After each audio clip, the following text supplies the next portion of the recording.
दोस्तों, स्वीडन प्रशासन द्वारा कुरान शरीफ जलाए जाने की इजाजत देने के बाद दुनिया भर के मुसलमानों की सख्त प्रतिक्रिया जो है वो स्वीडन सरकार के खिलाफ आती हुई दिखाई दे रही है। जहां तुर्की ने साफ शब्दों में कहा कि इस घटना को बर्दाश्त नहीं किया जाएगा, तो वहीं सऊदी अरब, ईरान और अब इसके बाद इंडोनेशिया और मोरक्को की भी कड़ी प्रतिक्रिया सामने आ गई है। जहां मोरक्को ने अपने देश के जो राजदूत हैं उन्हें स्वीडन से वापस बुला लिया है, तो यहां मोरक्को में स्वीडन के राजदूतों को निकालने की भी प्रक्रिया को तेज कर दिया गया है।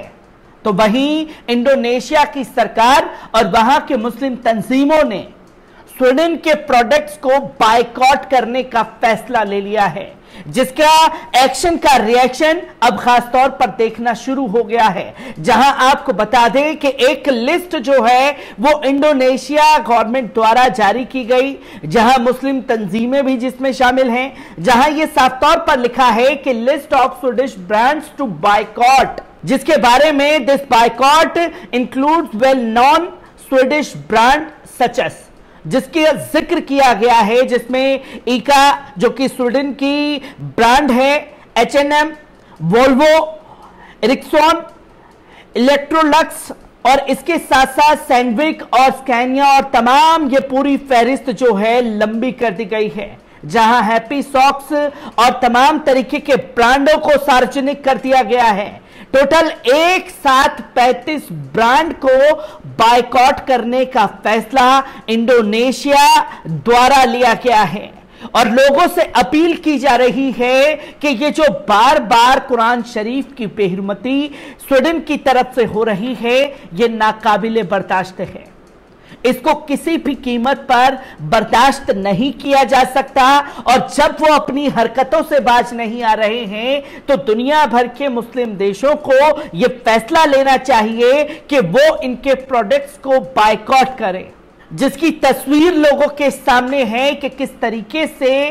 कुरान शरीफ की बेहुरमती ईद के दिन की गई। एक शख्स आता है, कुरान शरीफ हाथ में लेकर के उसे जमीन पे फेंकता है, उसके ऊपर पांव रखता है और फिर उसे जला देता है। नाउजुबिल्लाह, ये हरकत जो है बार बार स्वीडन से देखने को मिल रही है और अब कड़े शब्दों में प्रतिक्रिया जो है वो सामने आना शुरू हो गई है। जहां एक बड़ा कदम मोरक्को और इंडोनेशिया सरकार ने उठाया है। किस तरीके से इस ऐलान से हड़कंप मचा है, एक बार इस पूरी रिपोर्ट पर नजर डालते हैं। दोस्तों, स्वीडन की राजधानी में एक दक्षिणपंथी कार्यकर्ता द्वारा इस्लामी पवित्र पुस्तक कुरान जलाने की प्रतिक्रिया में दुनिया भर के मुसलमानों ने स्वीडिश ब्रांडों का बहिष्कार करना शुरू कर दिया है। जहां सुदूर दक्षिणपंथी एक कार्यकर्ता ने कुरान को जला दिया, जहां स्वीडन राजधानी में कार्यकर्ता इस्लाम विरोधी प्रदर्शनकारियों के एक समूह का लगभग कई सालों से हिस्सा है, जो देश की मौजूदा अवर्जन नीतियों का विरोध कर रहा था।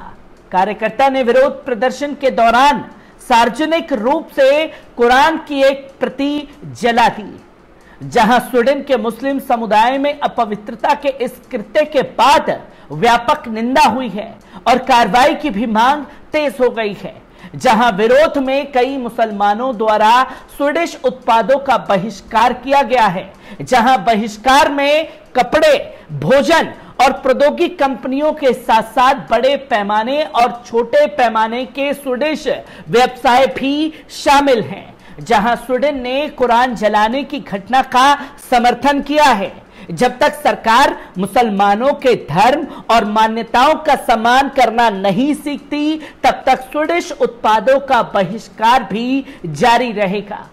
कम से कम निकट भविष्य में इस बहिष्कार से स्वीडन की अर्थव्यवस्था प्रभावित होने की भी संभावना है, क्योंकि कई स्वीडिश ब्रांडों की बिक्री घट सकती है। जहां स्वीडन के मुस्लिम समुदाय और सरकार के बीच कुछ समय से मतभेद भी चल रहा है, जैसा कि स्वीडिश उत्पादों के बहिष्कार से पता चलता है कि मौजूदा अवर्जन कानून के प्रति असंतोष का प्रदर्शन बढ़ रहा है और सरकार को यह तय करना होगा कि मुस्लिम समुदाय के अनुरोधों का जवाब कैसे दिया जाए और क्या बहिष्कार जल्द ही समाप्त किया जा सकता है,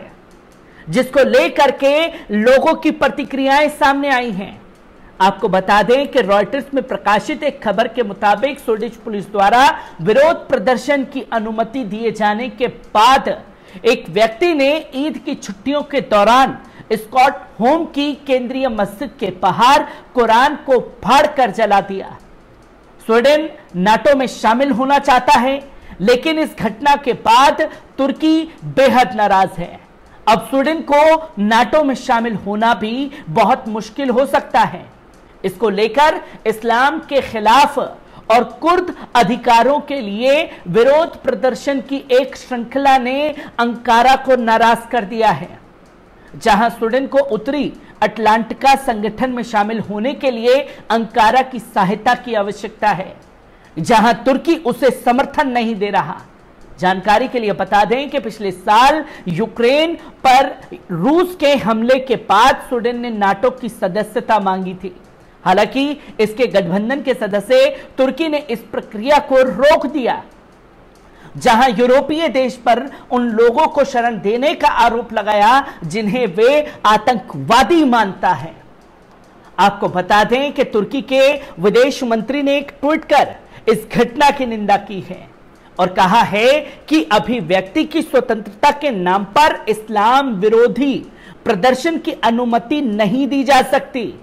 अमेरिकी विदेश विभाग के उप प्रवक्ता ने दैनिक ब्रीफिंग में संवाददाताओं से कहा कि हमारा मानना है कि स्वीडन ने त्रिपक्षीय ज्ञापन के तहत अपनी प्रतिबद्धताओं को पूरा किया है, लेकिन धार्मिक ग्रंथों को जलाना अपमानजनक और दुखद है, जिसके लिए मोरक्को के एक राज्य समाचार एजेंसी ने साफ तौर पर कहा कि स्टॉकहोम को केंद्रीय मस्जिद के बाहर एक व्यक्ति द्वारा कुरान फाड़ने और जलाने के बाद मोरक्को ने स्वीडन में अपने राजदूतों को अनिश्चित काल के लिए वापस बुला लिया है और मोरक्को के विदेश मंत्रालय ने बुधवार को रबात में स्वीडन के प्रभारी डी अफेयर को भी बुलाया और राज्य के इस मामले की कड़ी निंदा भी पेश की और इस अस्वीकार्य कृत्य का अपना गुस्सा भी जाहिर किया है, जहां सख्त शब्दों में ये चेतावनी दी है और अनिश्चितकालीन तरीके से इस राजदूतों को बुलाने की प्रक्रिया भी मोरक्को द्वारा शुरू की गई है और जब तक स्वीडन इन आतंकियों के ऊपर जिन्होंने कुरान शरीफ को जलाने का कृत्य किया है उनके ऊपर कोई कड़ा एक्शन नहीं लेता, तब तक ये बायकॉट की प्रक्रिया भी नहीं रुकने वाली है, जहां इंडोनेशिया के मुस्लिम तंजीमों ने यह खुल करके ऐलान किया है और सरकार का समर्थन भी मुस्लिम तंजीमों को मिला है। हर एक तस्वीर आपके साथ साझा होती रहेगी। दीजिए इजाजत, शुक्रिया।